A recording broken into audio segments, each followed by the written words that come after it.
Alrighty, folks, we're going to go deep into the mortgage business. And something that I said last year is that August will prove to be the bottom. Also, we went through a rate and term refi boom there in the middle. So I want to know, you want to know, how the heck did Convoy do in 2025 compared to 2024? We're going to talk about 11 statistics that the team put together, but we got to start with how the heck the company did. Did it grow? Did it shrink? What happened, Dustin?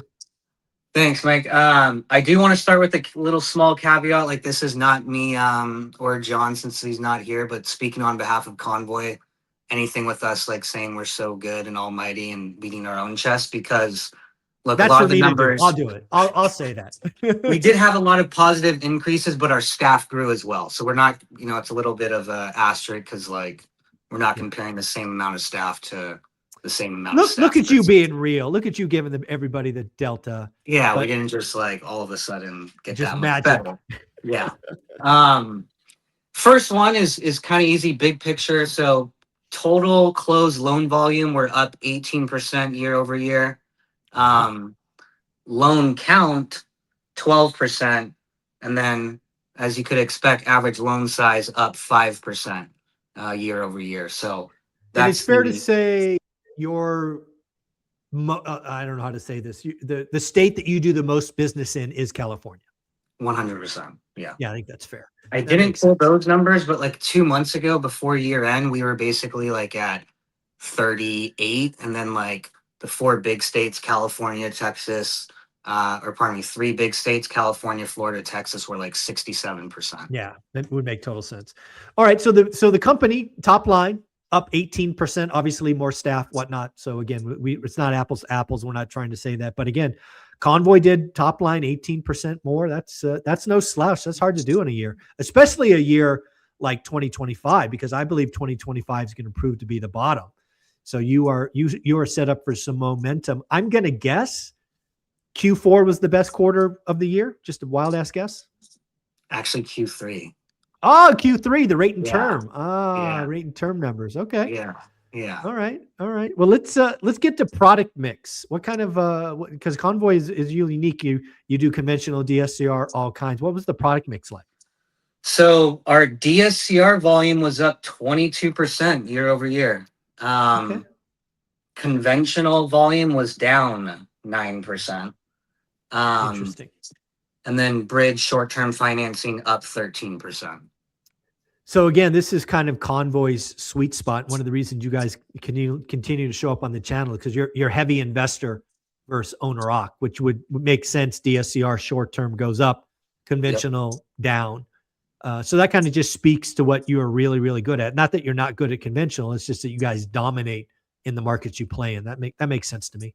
Yeah, I mean, like if you want to just look at the full pie, last year we were 81% investor focused. This year we're 88%.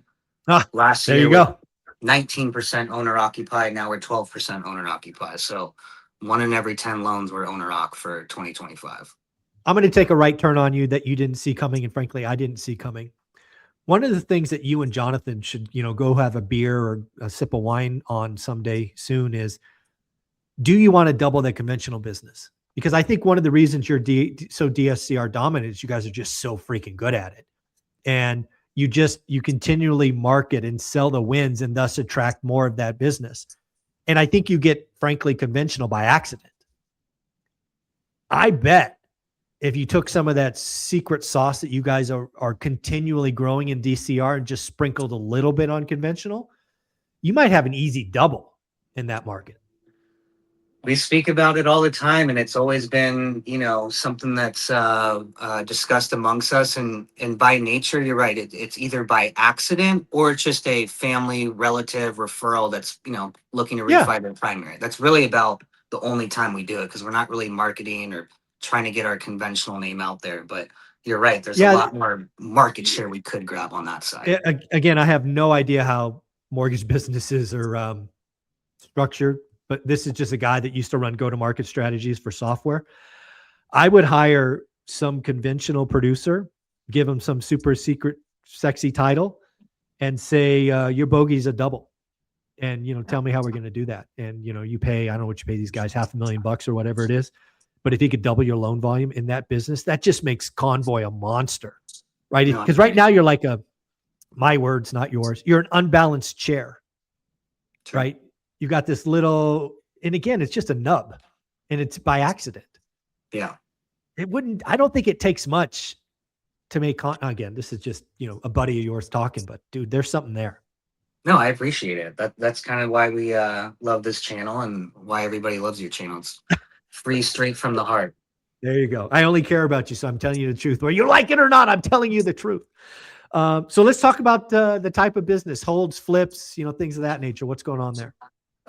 So we broke it down into hold versus flip versus burr strategies, right? Okay.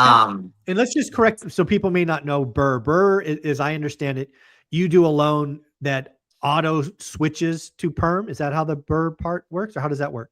It won't auto switch. Now we threw this category into essentially somebody that was doing it in terms of they're buying it. It could be, right, a long-term or short-term acquisition loan, Okay, right? okay. But it's still their goal was to rehab it and then refi into Got a it. higher Okay. loan amount. Okay. And Got it. keep Got it. it. Okay. All right. Um, Sorry. so long-term rental holds, this is just buy, don't refi, right? Yep. These were up 18% year over year, which was the Shout out biggest one. investors. Shout Yeah. out investors. Yeah. The burr strategy, so normally we would do 2 refis, right? Mhm. Was up 11%. Hmm. But the fix and flip was down 12%. That makes total sense to me. I think flippers, and I've said it on my channel. I mean, I talked to some of the biggest ones, Adrian, Omar, Jason, all these guys, and they got caught kind of the middle of the year with the wrong inventory. Days on market went up, and all of that. So it's not shocking to me that flips went down. Also, we lost a lot of flippers. I don't know if you've seen it, but you probably had flippers that were doing great, and then now they're gone. They're just vanished.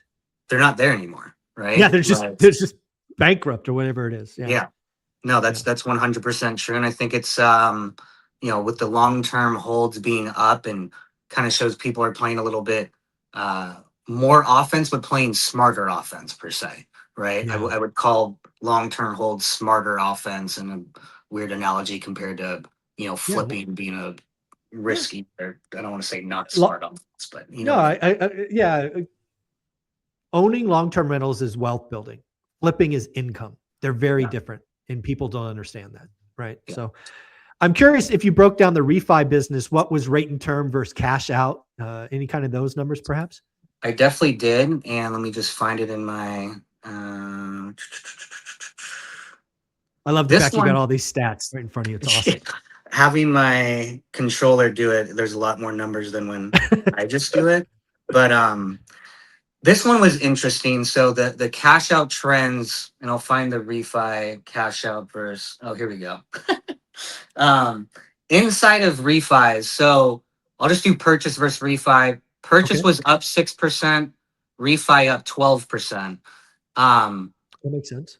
but rate and term refis up 16, cash out refis only up 4. That So makes that makes sense to me too, because again, we had that window over the summer where so many people did these bullshit 2-1 buy downs, mhm, and they got lucky, right? There was this little window of time where rates came down, and there was just this avalanche of rate and term refis because people gambled and frankly got lucky.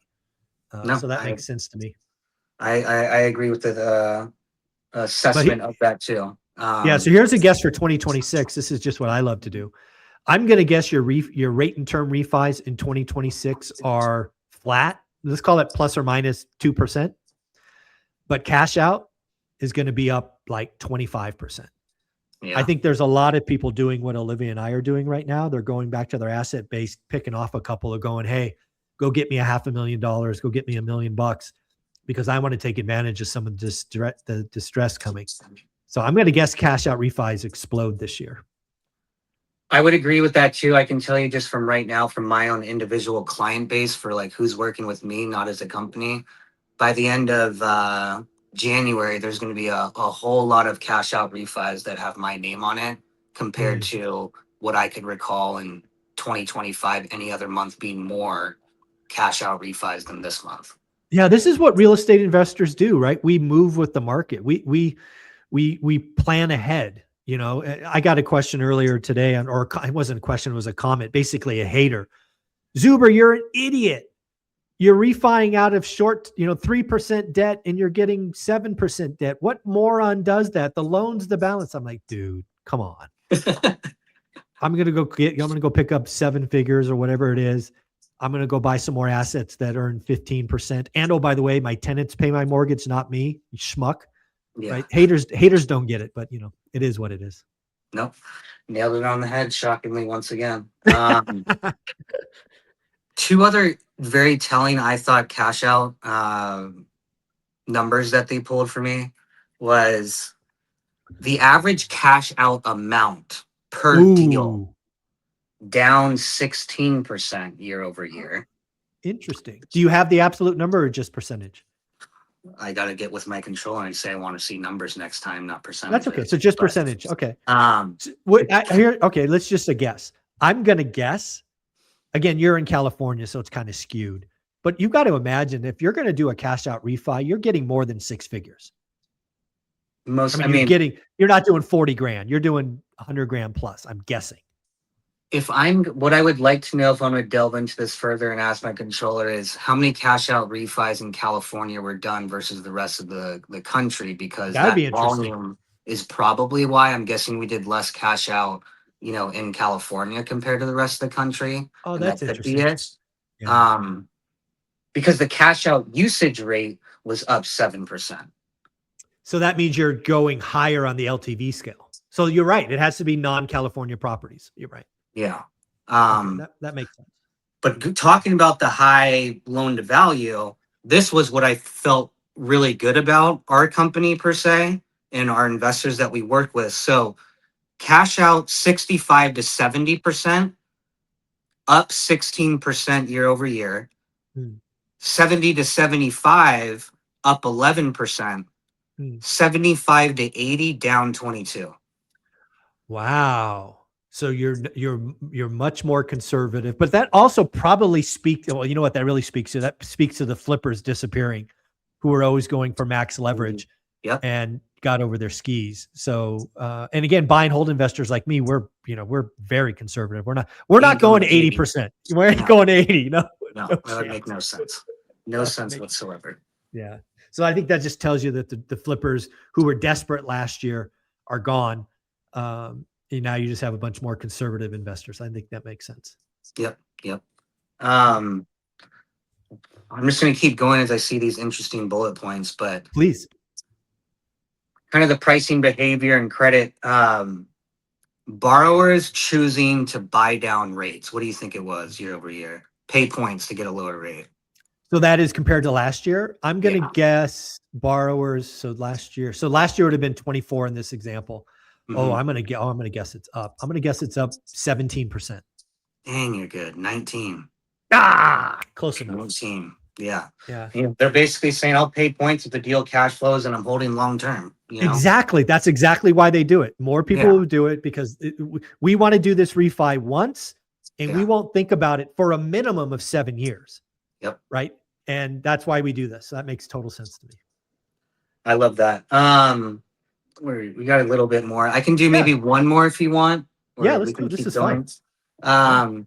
So the property type by trends. Now this is just our, residential side, and this is interesting, and I'll riff on it too. So single families up 15%, 2 to 4 units up 10%, condos down 8%, and then unique properties. We're talking rural, non-warrantable, mixed use, condotels, down 28%.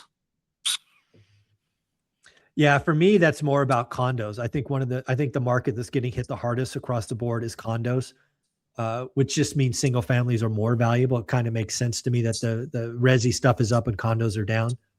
Why would you think condos are down? I think they're harder to insure. I think they're looking at special assessments. You've got warranty issues on condos. You've got it's just, not good. They're Not a they're problem. very difficult. I personally feel as either the operator or owner, or even as the lender, like you got to deal with so many other third parties that by Exactly. nature, single families you don't have. It's you and you only, right? Sure, the Yeah. 10, but like I don't have to Yeah. Yeah. I mean, explain that too much. it's funny. I always speak out against HOA, but I got to be honest. I have one HOA product in my book. It's one condo. I think there's 300 condos in this community, but the only Okay. reason I bought it is because I got it for a 70% discount. And I basically treat the HOA like the mortgage payments, right? So I own it free and clear.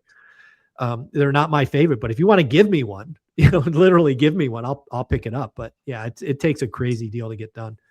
I mean, if 70% discount, truthfully, I don't care what it is, I'll take it. Even if it's not. Exactly. Yeah. I'll put it on a credit card if I have to. Yeah. Yes. Yeah. Yeah, no problem. No, that's great. Funny. Let's do one more. You got another one for this? Is fun. Yeah, no, this is fun, and it's something that maybe next quarter we'll actually get dollar amounts instead of just percentages. But product mix, I think we did this, but it's kind of the same ish as the beginning. So that one's not going to work. It was DSCR volume versus bridge versus conventional. Here, this one's actually interesting. Closing speed and execution. So this is just days. How fast? Correct. Average time DSCR loan down 12%. So nothing crazy, but we'll take it. Well, that's probably, I mean, let's put that in context. That's probably 2, if not 3 business days. That's no slouch. That's no, we'll take it. It's better than going up. Yeah, exactly. Better than going up. Yes. Files requiring extensions. Okay. And this was essentially a lock, extension that we're talking about. Sure. Down 10%, which is, and again, good. we got to be clear on that one. That lock extensions often don't have to do with the lender. It's something else. It could be repairs. It could be this. It could be that. Could be sometimes, it could be anything. So, but again, down 10%. Again, that's, I don't know. I mean, you told me how many loans you had earlier. So, I mean, that's significant. That's really good. Here's one that maybe this is why our chair only has a small nub, but no. Conventional execution speed up 11%. So conventional is taking us. You don't do them enough. 11% longer. You don't do them enough. You're not the intricacy. I mean, I have no idea how mortgage works, but it just, as running businesses, it's just like, if you don't do them enough, sometimes you bump into walls and the approve eligible changes and you didn't know it changed. And yeah, when you don't practice hitting the curveball, you really look stupid when you get a curveball thrown at you. Yeah. Yeah. Thank you. Good ending right there. That's about it. I think showing that we were, up 18% year on year, and kind of from the what I would take investor side. When I look at what we do on what my base does on Convoy, I'm going to guess you're up 50%. One rental at a time. I'm hearing Convoy's name more and more. I'm seeing you guys mention more and more in school, and I don't know this for sure, but I would think 50% more folks in my world. Now, again, my world's growing. If we, just like you added headcount, my world's up probably 20% from last year, but you're up 50%. So thank you. Clearly you guys are adding value. That's the biggest bullet point that they didn't put together for us. I should have ran the amount of one rental at a time subscribers or community members that. Yeah. Why don't you do that? Just text me, because I'd be curious to know. Yeah. I'd love we to can know get that. Nice. Yeah. Nice. Well, Dustin, you're amazing. Again, thank the team for helping Olivia and I with those 2 cash out refis. We will deploy that capital and grow our net worth because of it. You guys are helping us. Where can they find you? Go to convoyhomeloans.com and just make sure that you mention you came from ORAT. Yep, folks, right there on the screen, convoyhomeloans.com. There's a little drop down that says, where'd you hear from us? Say ORAT, because if you do, you get this fine gentleman or his partner, Jonathan. And if you don't, you end up in a queue, and you're better than that. You don't belong in a queue. So reach out to these guys. Take care, buddy. Thanks. Thanks, Mike.